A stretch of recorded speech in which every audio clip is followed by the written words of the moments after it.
Hello friends, how are you? I hope you are well. So this is the lecture number 2 and in this video I am going to tell you the important questions of economics. So first of all, मैं आपका एक mind set बनाना चाहता हूँ. क्या होता है life में कोई सा भी काम करोगे, अगर जब तक आपका माइंड सेट नहीं बना रहेगा तब तक आप वो काम अच्छे से नहीं कर पाओगे. वो काम कर पाओगे बट अच्छे से नहीं कर पाओगे. ठीक है, तो वैसे ही इकोनॉमिक्स में क्या है, आपको पता है एग्ज़ाम 40 मार्क्स का आने वाला है. ठीक है, तो 40 में से 15 to 20 मार्क्स जो है वो प्रैक्टिकल क्वेश्चंस पूछे जाते हैं एग्ज़ाम के अंदर, और बाकी 20 to 25 मार्क्स के थ्योरी. ठीक है, तो प्रैक्टिकल जो इसमें पार्ट है इकोनॉमिक्स में वो बहुत ही लिमिटेड है. तो जो मैं आपको प्रैक्टिकल क्वेश्चंस बताने वाला हूँ, मतलब चांस ही नहीं है कि आपके फुल मार्क्स ना आए प्रैक्टिकल में. तो 15 to 20 मार्क्स तो आपके पूरे के पूरे पक्के हो चुके हैं. ठीक है, अगर आप ये वीडियो पूरी देख लेते हो और वो चीज़ें पढ़ के चले जाते हो तो. उसके बाद बाकी मैंने थ्योरी के भी क्वेश्चंस उठाए हैं 20 to 25, वो भी आपको पढ़ के जाने हैं. तो मैं ओवरऑल ये बताना चाहता हूँ कि यार आप 25 to 30 मार्क्स आपके कहीं नहीं गए इकोनॉमिक्स में, अगर आप ये सारे इंपॉर्टेंट क्वेश्चन पढ़ लेते हो जो मैं इस वीडियो में आपको बताने वाला हूँ. ठीक है, तो चलिए वीडियो स्टार्ट करते हैं. First chapter, please open your ICI module, और if you don't have the updated module then please download it from the ICI website. Okay, I have already sent you the ICI link for download the updated module. Okay, now come to the unit 1, chapter 1, determination of national income. Page number 1.6 पे आ जाओ. 1.6 and mark the question. Nominal GDP versus real GDP. This question can be asked in this attempt. Okay, so you have to learn this full paragraph, or you can short it according to you. Okay, now come to the next question. 1.12 page number. You will find the question, the circular flow of income. Come to the 1.12 page number, the circular flow of income. इसमें आपको क्या क्या लिखना है exam में, पहले ये पूरा एक्सप्लेन करना है, उसके बाद ये डायग्राम बनाना है, उसके बाद 3 पॉइंट्स जो हैं वो आपको एक्सप्लेन करने हैं. Okay, now come to the last question of this unit. 1.18 page number. जल्दी जल्दी मार्क करेंगे बिना टाइम वेस्ट करे, क्योंकि मेरे को मार्क करवाना है, और हल्का सा बस मैं एक्सप्लेन कर दूंगा कि क्वेश्चन बोलना क्या चाहता है, उसमें लिखना क्या है. ठीक है, limitations and challenges of national income computation. What are the limitation of national income? कि मतलब नेशनल इनकम जब हम कंप्यूट करते हैं तो उसमें ऐसी बहुत सारी चीज़ें जिसको हम नहीं लेते हैं, जिसकी वजह से क्या होता है नेशनल इनकम जो हमारा निकलता है वो सही नहीं निकलता है. ठीक है, तो उसमें जब आप ये पॉइंट्स पढ़ोगे कि क्या क्या चीज़ें हम मेज़र नहीं करते हैं, क्या क्या चीज़ें हम कंसिडर नहीं करते हैं नेशनल इनकम कैलकुलेट करने टाइम में. ओके, तो यहाँ पे कुछ पॉइंट्स दिए गए हैं, आपको क्या करना है 4 to 5 पॉइंट्स पढ़ लेने हैं. ठीक है, फिर यहाँ पे आपको चैलेंजेस मिल जाएंगे, अदर चैलेंजेस करके, तो ये पॉइंट्स भी आपको पढ़ लेने हैं. ठीक है, मैंने 3 क्वेश्चन बताए इसमें से. Nominal GDP versus real GDP, second circular flow of income, third limitation of national income competition. Okay, now practical question की बात करते हैं. ठीक है, इसमें क्या करना है आपको, इनकम मेथड और एक्सपेंडिचर मेथड से नेशनल इनकम कैसे निकालते हैं वो आपको पढ़ना है. कहीं से भी पढ़ सकते हो, एक मैंने वीडियो भी डाली थी, उसमें क्या है मैंने एकदम फॉर्मूले अच्छे से आपको याद करवाए थे. अगर आपने वो वीडियो देखी होगी तो अच्छी बात है, अगर नहीं देखी है तो मेरे को कॉन्टैक्ट करो व्हाट्सएप पे, मैसेज के थ्रू, मेल के थ्रू, मैं आपको वो लिंक प्रोवाइड करूँगा, वहाँ से आप वो चैप्टर पढ़ लेना. ठीक है, तो उसके अलावा आपको और कुछ भी नहीं पढ़ना. और बाकी अगर प्रैक्टिकल क्वेश्चंस है यहाँ पे तो उनको अटेम्प्ट कर सकते हो आप. पहले वो फॉर्मूले पढ़ना, फिर उसके बाद अटेम्प्ट करना. ठीक है, तो यूनिट 1 यहाँ पे हमारी खत्म हो जाती है. यूनिट 2 पे आते हैं. इसमें भी 1 ही क्वेश्चन मैंने प्रैक्टिकल का उठाया यहाँ पे. पेज नंबर 1.53 पे आ जाओ पहले. 1.53. Okay, there is a one question, government कौन कौन से अपने रोल निभाती है कौन से सेक्टर में, 3 सेक्टर इकोनॉमी में. ओके, तो आपको ये 4 पॉइंट्स याद कर लेने हैं. पहले ये पूरा पढ़ लेना है फ्रॉम द अबव चार्ट आप देख सकते हो ऊपर ये चार्ट बना हुआ है 3 सेक्टर इकोनॉमी का। We can find that the government sector aids the following key flaws to the model. इस मॉडल में 3 सेक्टर मॉडल में गवर्नमेंट कौन कौन से अपने रोल प्ले करती है वो यहाँ पे सारे लिखे हुए हैं, ठीक है। इसमें से सिर्फ एक ही थ्योरी का क्वेश्चन उठाया मैंने, बाकी प्रैक्टिकल की बात करते हैं अब। इसमें आपको 1.47 पेज नंबर पे आना है। आप देख सकते हैं यहाँ पे एक क्वेश्चन है प्रैक्टिकल का, ये आपको देखना कि कैसे सॉल्व किया गया है। उससे पहले आपको यहाँ पे फॉर्मुलेस मिल जाएंगे ऊपर, y = c+i। जितने भी शॉर्ट फॉर्मूले हैं आपको पहले सारे पढ़ लेने हैं, मैं बता देता हूँ कौन कौन से, ये पढ़ लेना। उसके बाद APS कैसे निकालते हैं, MPS कैसे निकालते हैं 1.42 पेज नंबर पे। उसके बाद APC, MPC, ये सब आपने 12th में पढ़ा हुआ already, okay. C = a + by, AD = c+i। पहले आपको ये सारे फॉर्मूले लर्न कर लेने हैं, उसके बाद प्रैक्टिकल क्वेश्चन पे आपको हाथ मारने, ठीक है। और मैं अगर बात करूँ 1.67 पेज नंबर पे आ जाओ, बैक क्वेश्चंस पे 1.67 पेज नंबर, जल्दी जल्दी आओ। 1.67 पेज नंबर पे यहाँ पे आपको प्रैक्टिकल क्वेश्चंस मिल जाएंगे 1, 2, 3, 4। जितने भी हमने फॉर्मूले आगे पढ़े हैं अभी, ठीक है, बुक में, उससे रिलेटेड जितने भी प्रैक्टिकल क्वेश्चन बनते हैं वो यहाँ पे पीछे दे रखे हैं। तो आपको ये क्वेश्चन खुद अपने हाथ से अटेम्प्ट करके जाना है एग्जाम के अंदर, क्योंकि इकोनॉमिक्स में क्या है, ज़्यादातर प्रैक्टिकल क्वेश्चंस पीछे से ही पूछे जाते हैं, बस फिगर्स चेंज कर देगा वो, ठीक है, अमाउंट चेंज कर देगा। तो समझ आ गया, यहाँ पे हमारा फर्स्ट चैप्टर जो है ख़त्म हो जाता है, इसको बंद कर दो। Now come to the next chapter, unit 1। Unit 1 पे आते हैं। पेज नंबर आप खोलो 2.5, ठीक है। इसमें है क्या, पब्लिक फाइनेंस के बारे में पढ़ने वाले हैं, देखते हैं क्या है इसके अंदर।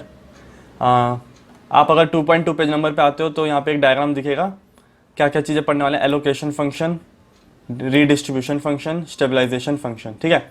इंपॉर्टेंट क्वेश्चन बताता हूँ मैं आपको। 2.5 पेज नंबर पे आ जाओ, come to the 2.5 page number and mark the question.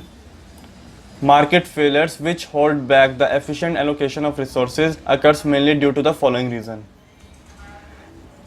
Resources का एलोकेशन सही से क्यों नहीं हो पाता, उसकी वजह से मार्केट फेल हो जाती है। उसके कुछ रीजंस दिए गए हैं यहाँ पे, वो आपको पढ़ लेने हैं। 4 to 5 लर्न करने हैं, छोटे वाले कर लो, बड़े वाले कर लो, आपकी मर्जी है। उसके बाद सेम पेज नंबर पे, on the same page number you will find the second question that market failure provide the rational for governments allocative function. Question आएगा कैसे, ये लाइन लिख देगा और बोलेगा एक्सप्लेन इट, तो आपको ये पूरा का पूरा एक्सप्लेन करना पड़ेगा। ये मैंने सेकंड क्वेश्चन बता दिया आपको फर्स्ट यूनिट में से सेकंड चैप्टर की, ओके। अब नेक्स्ट पेज पे आ जाओ 2.6। From the same topic you will get the third question. What are the instrument that the government uses for the resource allocation, okay. आप ये भी रीड कर सकते हो, ये क्वेश्चन में लिख सकता है और बोलेगा इंस्ट्रूमेंट्स बताओ, तो आपको ये 4 इंस्ट्रूमेंट इधर से लर्न कर लेने हैं कोई से भी, ठीक है। 3 क्वेश्चंस मैंने आपको यहाँ पे बता दिए। अब हम आते हैं 2.7 पेज नंबर पे, और अब आ चुका हमारा टॉपिक रीडिस्ट्रीब्यूशन फंक्शन। अभी तक हम पढ़ रहे थे एलोकेशन फंक्शन, अब आया हमारा रीडिस्ट्रीब्यूशन फंक्शन। तो इसमें आपको बस एक क्वेश्चन है, distribution function of the government aims at, मतलब गवर्नमेंट के क्या एम है डिस्ट्रीब्यूशन फंक्शन को लेके, तो ये पॉइंट्स आपको पढ़ लेने हैं। समझ आ गया। उसके बाद अगर हम नेक्स्ट क्वेश्चन देखें तो इस चैप्टर में से और कोई क्वेश्चन एज सच है नहीं, ओके। तो मैंने 3 क्वेश्चन आपको यहाँ पे 4 क्वेश्चन बताए मैंने आपको इस यूनिट में से, ठीक है। अब हम चलते हैं सेकेंड यूनिट पे। सेकेंड यूनिट में से भी 2-3 क्वेश्चन हैं, थ्योरी के ही है, ठीक है। तो 2.21 पेज नंबर पे आ जाओ, 2.21, ओके। पहले मैं बता दूं इस चैप्टर में है क्या। अभी तक हम पढ़ रहे थे मार्केट फेल क्यों होती है, ठीक है। अब उसको एक्सप्लेनेशन में पढ़ने वाले हैं। Why do market fails, market power की वजह से, एक्सटर्नलिटीज़ की वजह से, पब्लिक गुड और इनकम्प्लीट इन्फॉर्मेशन। बस यही 4 टॉपिक्स हम इस पूरे यूनिट में पढ़ेंगे। तो बताता हूँ मैं अब important question. First important question is on the page number 2.21, market power. Okay, how market fails due to the market power. So read this paragraph and अपने हिसाब से इसको शॉर्ट कर लो, बट ये नहीं कि कोई मेन पॉइंट आपने कट कर दिया, बस ध्यान से इसको शॉर्ट करना, ठीक है.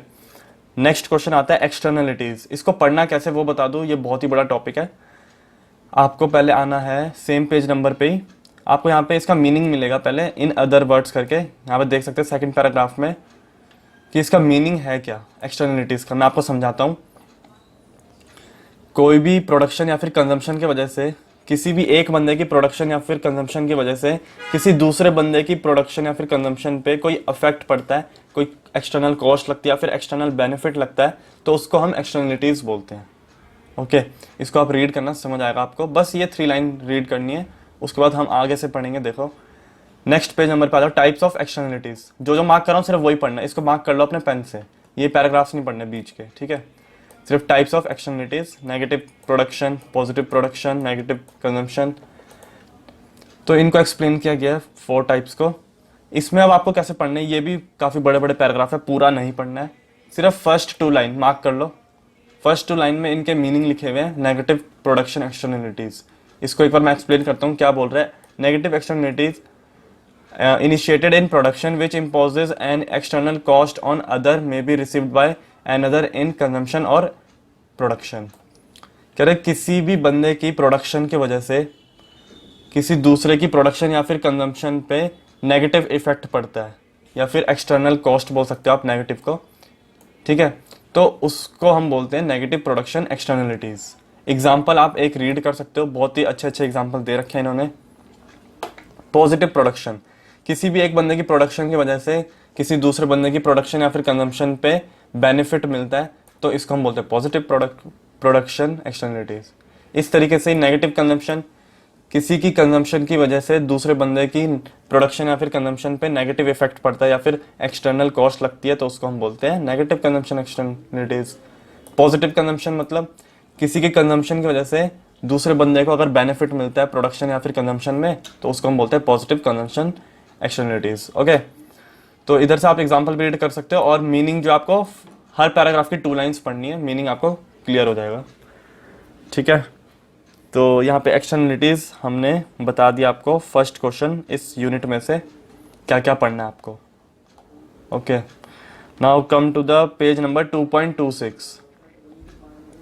यहाँ पे एक टॉपिक मिलेगा आपको, पब्लिक गुड और प्राइवेट गुड. पहले आपको मीनिंग पढ़ना है कि पब्लिक गुड क्या होता है और प्राइवेट गुड होता क्या है.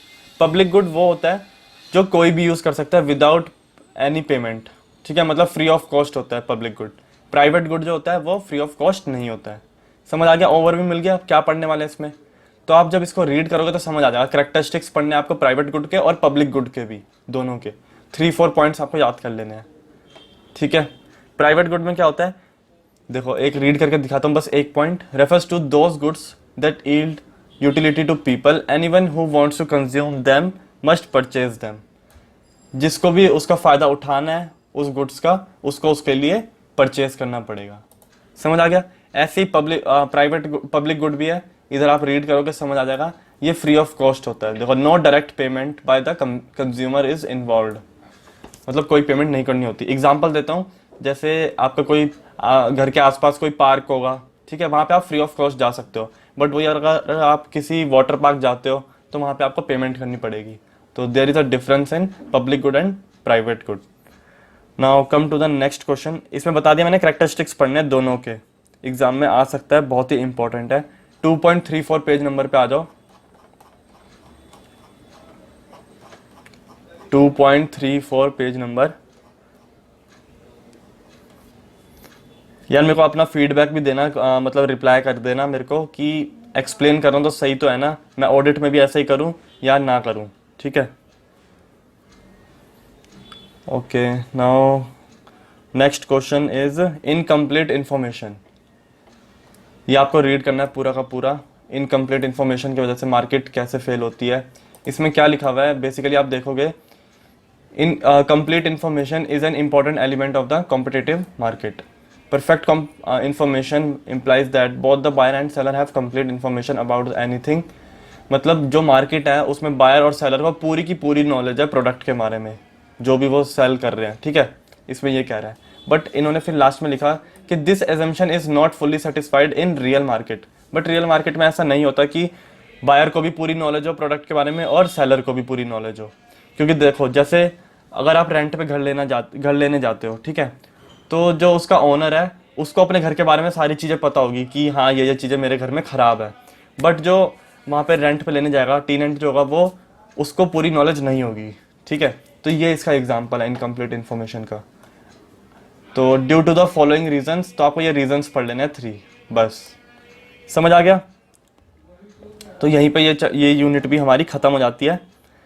तो मैंने आपको इसमें से कितने क्वेश्चन बताए? 3 क्वेश्चन बताए, externalities, public good and private good और इनकम्प्लीट इन्फॉर्मेशन। थर्ड यूनिट पे आ जाओ। उसमें भी बहुत ही लिमिटेड क्वेश्चंस लिए मैंने थ्योरी के। 2.59 पेज नंबर 2.59 पेज नंबर। इसमें पढ़ने के वाले पहले ये देख लो। कौन सा पेज नंबर है? 48। हम पढ़ने वाले हैं government intervention to correct market failure.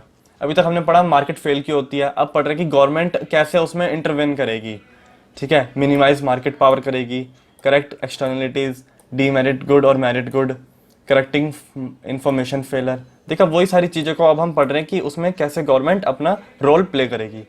तो हम इंपॉर्टेंट क्वेश्चन की बात करते हैं। 2.59 पेज नंबर पे आ जाओ। 2.59 पेज नंबर, इसको मैं थोड़ा बड़ा कर देता हूँ। 2.59। आप लोग तो आ गए होंगे क्योंकि आपको टर्न करना है, मेरे को PDF ऊपर करनी है तो थोड़ा टाइम लगेगा, कोई नहीं। हाँ, on the page number 2.59 there is a one question, how do government correct market failure resulting from demerit goods। demerit good की वजह से जो मार्केट फेल होती है उसमें गवर्नमेंट कैसे अपना रोल प्ले करती है, उसके यहाँ पे कुछ पॉइंट्स दिए गए हैं, आपको 4 पॉइंट्स पढ़ लेने हैं। समझ आ गया? फर्स्ट क्वेश्चन बता दिया मैंने। सेकंड क्वेश्चन पे आ जाओ अब। 2.62 पेज नंबर 2.62 पेज नंबर। इधर आपको क्वेश्चन मिलेगा एक प्राइस सीलिंग और प्राइस फ्लोरिंग का, बट इसमें काफ़ी बड़ा एक्सप्लेन कर रखा है। तो आप कोशिश करो इसका आंसर आपको कहीं से मिल जाए, या तो आपने 12th में पढ़ा होगा ये टॉपिक तो वहाँ से मिल जाएगा, नहीं तो ICI के जो MTP RTP में कहीं ना कहीं ये क्वेश्चन पूछा गया होगा, तो वहाँ से भी आप उनके सजेस्टेड आंसर से पढ़ सकते हो। तो अगर आपको नहीं मिले तो मेरे को कॉन्टैक्ट करना, मैं आपको प्रोवाइड कर दूंगा इनके आंसर, ठीक है, प्राइस फ्लोरिंग और प्राइस सीलिंग के। Next question, page number 2.63, last question of this unit, government intervention for correcting information failure. तो इधर कुछ पॉइंट्स दिए गए हैं कैसे कैसे गवर्नमेंट अपना रोल प्ले करेगी इसको ठीक करने के लिए, ठीक है। तो अब नेक्स्ट यूनिट पे आ जाते हैं, unit 4, last unit of chapter 2। Come to the page number 2.76, physical policy chapter है। इसमें फर्स्ट क्वेश्चन जो है common objective of physical policy. 4 points है, 4 के 4 आपको लर्न कर लेने हैं। First question complete. Now second जो हमारा फॉर्मूले इसमें दे रखे हैं 2.78 पेज नंबर पे। GDP फाइंड करने का एक फॉर्मूला है, इसको आप रीड कर लेना, इसको एग्जाम में पूछ सकता है 2 मार्क्स का, ठीक है। उसके बाद अब हम आते हैं page number 2.79, government expenditure as an instrument of physical policy. कौन कौन सा एक्सपेंडिचर गवर्नमेंट के इंक्लूड होते हैं, ठीक है। ये पॉइंट्स तो आपको लर्न करनी है, साथ में ऊपर का भी थोड़ा सा रीड कर लिया करो कुछ पॉइंट लाइंस, जिससे पता चल सके कि क्वेश्चन क्या पूछ सकता है। वो आंसर तो हमें पता रहेगा, क्वेश्चन भी तो पता रहना चाहिए ना। तो क्वेश्चन के लिए आप थोड़ा सा ऊपर से रीड कर सकते हो, या तो हेडिंग भी रीड कर सकते हो, ठीक है। तो अब लास्ट क्वेश्चन पे आ जाते हैं इस यूनिट के। 2.89 पेज नंबर 2.89 पेज नंबर पे आते हैं। क्वेश्चन जो आपको यहाँ पे मार्क करना है, लिमिटेशन ऑफ फिजिकल पॉलिसी। काफ़ी सारे पॉइंट्स, आपको 3-4 पॉइंट्स पढ़ लेने हैं। फर्स्ट पॉइंट या तो छोड़ देना, उसके बाद के पॉइंट्स लर्न कर लेना, लिमिटेशन क्या क्या है। 4 पॉइंट्स आपको लर्न कर लेने हैं। तो यहाँ पे हमारा क्या होता है, सेकंड चैप्टर पूरा का पूरा ख़त्म हो जाता है, ठीक है। अब हम चलते हैं चैप्टर नंबर 3। चैप्टर नंबर 3 पे आ जाओ जल्दी से। यूनिट 1 में से सिर्फ मैंने फॉर्मूले उठाए हैं और इसमें से फॉर्मूले ही पूछे जाते हैं, ठीक है। मनी मार्केट यूनिट चैप्टर का नाम है। अब हम आते हैं चैप्टर का नाम है मनी मार्केट, ठीक है, और यूनिट का नाम आपको पता ही है, कंसेप्ट ऑफ मनी डिमांड। तो इसमें सिर्फ आपको फॉर्मूलेस पढ़ के जाने हैं, और मैं क्वेश्चन भी बताऊंगा कि प्रैक्टिकल क्वेश्चन कहाँ से आपको अटेम्प्ट करने हैं, जो एग्जाम में सेम एज इट इज़ वही पूछे जाएंगे, ठीक है। ये आपको M V equal to P T, mark करते चलो जल्दी जल्दी, 3.6 page number, M V equal to P T. तो एम क्या होता है, वी क्या होता है, पी क्या होता है, ये सब आपको यहाँ से पढ़ लेना है, ठीक है। उसके बाद M V plus M dash V dash equal to P T, ये भी आपको पढ़ना है। M D equal to K P Y, ये भी आपको पूरा पढ़ना है अच्छे से। L R equal to K Y, ये भी पढ़ना आपको, पेज नंबर 3.9 पे था, ठीक है। इसमें जितने भी फॉर्मूले सारे के सारे पढ़ के जाने हैं हमें, बस बात खत्म। और कुछ भी थ्योरी का मैंने इसमें से नहीं उठाया है, क्योंकि हम थ्योरी पूरी 100% पढ़ के नहीं जाएंगे, ठीक है। 25 to 30 मार्क्स लेकिन आपके कहीं पर भी नहीं जाएंगे। ओके, यूनिट 2 पे आ जाओ। यूनिट 2, ओ कमेंट पे गलती से क्लिक हो गया, कोई नहीं, आप मार्क करो। 3.31 पेज नंबर पे आ जाओ, 3.31 पेज नंबर।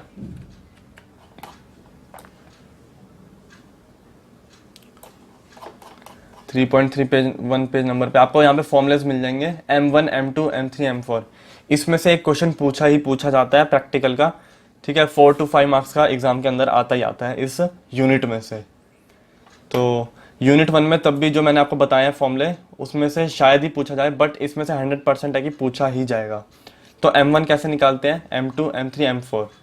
शायद मैंने आपको यूनिट 1 में आपको बताया था कि प्रैक्टिकल क्वेश्चन कहाँ से पढ़ने हैं, वो मैंने गलती से बता दिया आपको यूनिट 1 के लिए, वो मैं यूनिट 2 के लिए बताना चाहता था, ठीक है।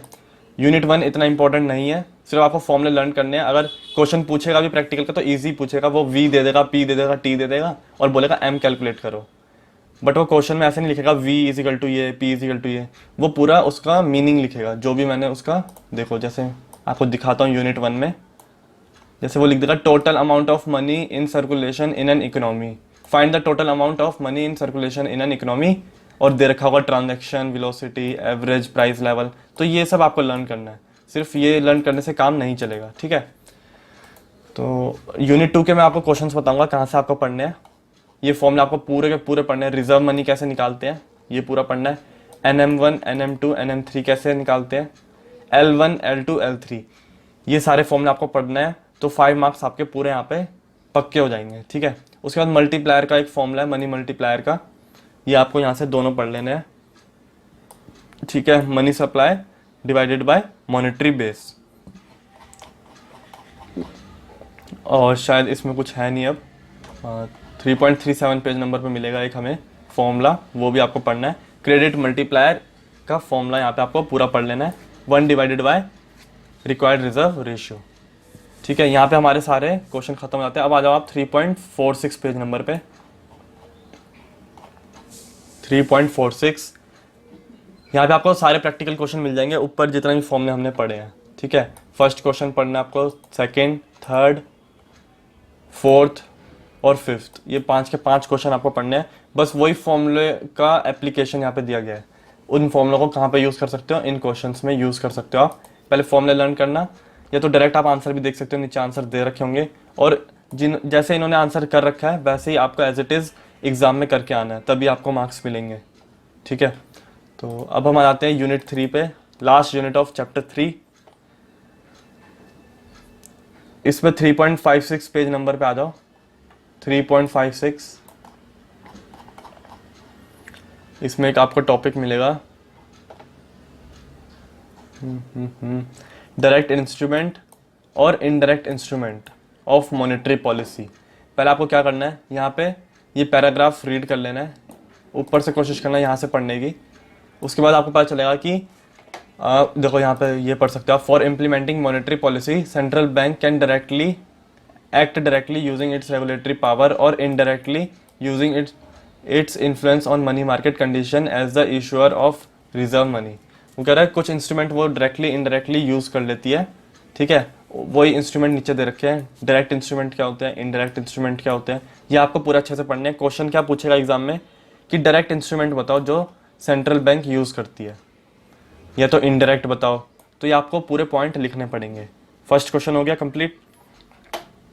और बस इसमें एक ही क्वेश्चन है ये, बट हम अगर आगे चलते हैं तो यहाँ पे CRR मिल जाएगा आपको एक्सप्लेनेशन में। इसका क्या करना है आपको, फर्स्ट पैराग्राफ पढ़ लेना बस। क्वेश्चन पूछ सकता है एक्सप्लेन CRR, 2 मार्क्स का। उसके बाद पढ़ना है आपको SLR, ठीक है। ये भी आपको इतना ही, थोड़ा सा ही पढ़ना है, ज़्यादा नहीं पढ़ना, यहाँ तक पढ़ लेना काफ़ी है, ठीक है। उसके बाद आपको पढ़ना है LAF। उसके लिए भी आपको शॉर्ट कर लेना इसको, कहाँ तक वैलिड है, मतलब मटेरियल आपको लगता है वहाँ तक आप इसको लर्न कर लेना। उसके बाद लास्ट क्वेश्चन जो आता है इस यूनिट में से वो है आपका OMO। पेज नंबर आ जाओ 3.62। ओपन मार्केट ऑपरेशन, ये आपको पूरा का पूरा पढ़ना है, छोटा सा ही है, ठीक है, 6-7 लाइन का है। ये आपको पूरा का पूरा पढ़ लेना है। एग्जाम में ये डायरेक्टली पूछ सकता है OMO बताओ, जो ऊपर बताया मैंने CRR बताओ, SLR बताओ, LAF बताओ, या तो डायरेक्ट इंस्ट्रूमेंट या तो इनडायरेक्ट इंस्ट्रूमेंट। यही क्वेश्चन इस यूनिट में से बनेंगे, ठीक है। तो यहाँ पे चैप्टर 3 हमारा पूरा कंप्लीट। चैप्टर 4 पे आ जाओ जल्दी से। चैप्टर 4 यूनिट 1 4.22 पेज नंबर पे आ जाओ, 4.22। यहाँ पे प्रैक्टिकल क्वेश्चन है 2। ये दोनों के दोनों आपको पूरे के पूरे अच्छे से देखना है कि कैसे इन्होंने सॉल्व करे हैं। क्वेश्चन डायरेक्ट यही पूछेगा, बट सिर्फ फिगर्स चेंज कर देगा, ओके। यूनिट 1 यहाँ पे खत्म हो जाता है हमारा, सिर्फ प्रैक्टिकल क्वेश्चन बताया मैंने। यूनिट 2 पे आ जाओ,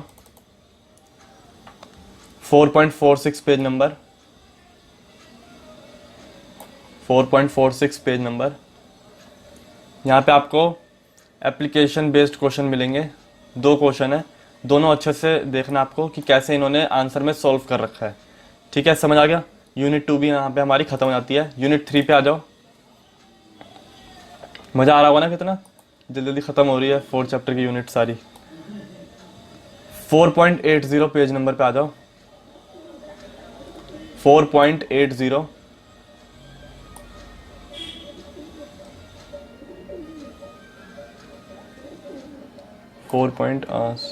सॉरी, यूनिट 3 का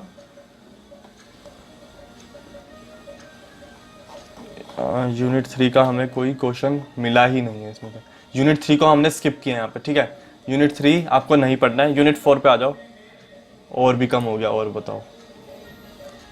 यूनिट 4 में आपको आना है 4.80 पेज नंबर पे, 4.80।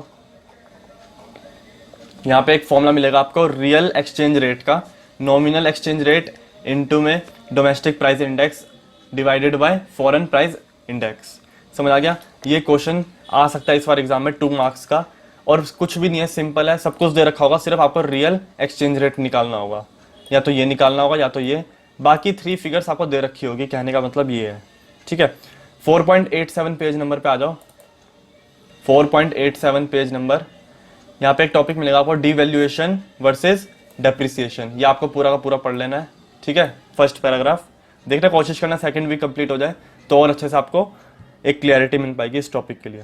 तो मैंने सिर्फ 2 क्वेश्चन बताए इस यूनिट में से। पहला आपको फॉर्मूला बताया, उसके बाद आपको बताया मैंने ये टॉपिक डिवैल्यूएशन और डेप्रिसिएशन। और प्रैक्टिकल क्वेश्चन अगर आप देखना चाहते हो किस तरीके से पूछता है तो वो आप आ सकते हो पेज नंबर, यहाँ पे दे रखा होगा क्वेश्चन, जहाँ तक मेरे को याद है। एक बार आप ट्राई करो ढूंढने की, ठीक है, होगा कहीं ना कहीं।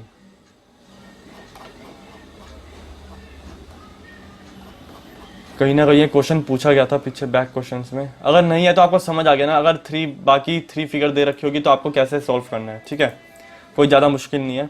बस यूनिट 4 जो है इसमें कुछ क्वेश्चंस मैं आपको थोड़ा सा ज़्यादा बताऊंगा, तो ध्यान से मार्क करना। 4.105 पेज नंबर पे आ जाओ, 4.105। मैं आपको समझाता भी जाऊंगा। टाइप्स ऑफ फॉरेन कैपिटल, कैसे हम फॉरेन कैपिटल को, मतलब फॉरेन टाइप कैपिटल कितने टाइप्स की होती है, पहले तो ये लिखा है, ठीक है। Some of the important component of ये फ्लोज आर फॉरेन एड और एसिस्टेंस, बोरोइंग, डिपॉजिट, इन्वेस्टमेंट। समझ आ गया। पूरा टॉपिक हमने शॉर्ट में पढ़ लिया, उसके अंदर की डिटेल अगर आप पढ़ोगे अब तो समझ आ जाएगा आपको क्या क्या लिखा होगा इसके अंदर, ठीक है। अब नेक्स्ट क्वेश्चन पे आ जाओ। ये क्वेश्चन मार्क कर लेना, पढ़ के जाना आपको। 1.07, सॉरी 4.107 पेज नंबर पे आ जाओ। क्वेश्चन ये डायरेक्टली एग्जाम में पूछ सकता है 4 नंबर का, एफडीआई किस किस फॉर्म में कैटेगराइज करी गई है।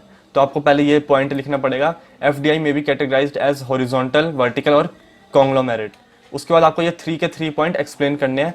ये 4 to 5 मार्क्स का एग्जाम में आ सकता है, ठीक है, ज़्यादा से ज़्यादा का आएगा ये मार्क्स का क्वेश्चन, समझ गए।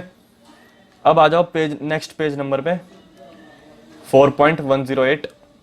इसमें आपको एक डिफरेंस मिलेगा, ये एफडी और एफपीआई में क्या डिफरेंस है ये आपको पढ़ लेना है। एग्जाम में वैसे एज यूजुअल पूछा नहीं जाता ये, ठीक है, बट तब भी आपके बेसिक नॉलेज के लिए काम आएगा। पढ़ लेना, इसके 4 पॉइंट्स पढ़ लेना कम से कम, ठीक है। अब आ जाओ 4.113 पेज नंबर पे, 4.113 पेज नंबर, यहाँ पे आपको मिल जाएगा, सॉरी 112 पे आओगे तो modes of foreign direct investment मिलेगा। कौन कौन से मोड्स होते हैं, इसमें से 4 to 5 मोड्स आपको पढ़ लेने हैं। 4th क्वेश्चन हो गया इस यूनिट का। अब लास्ट क्वेश्चन जो है वो है हमारा 4.120 पेज नंबर पे।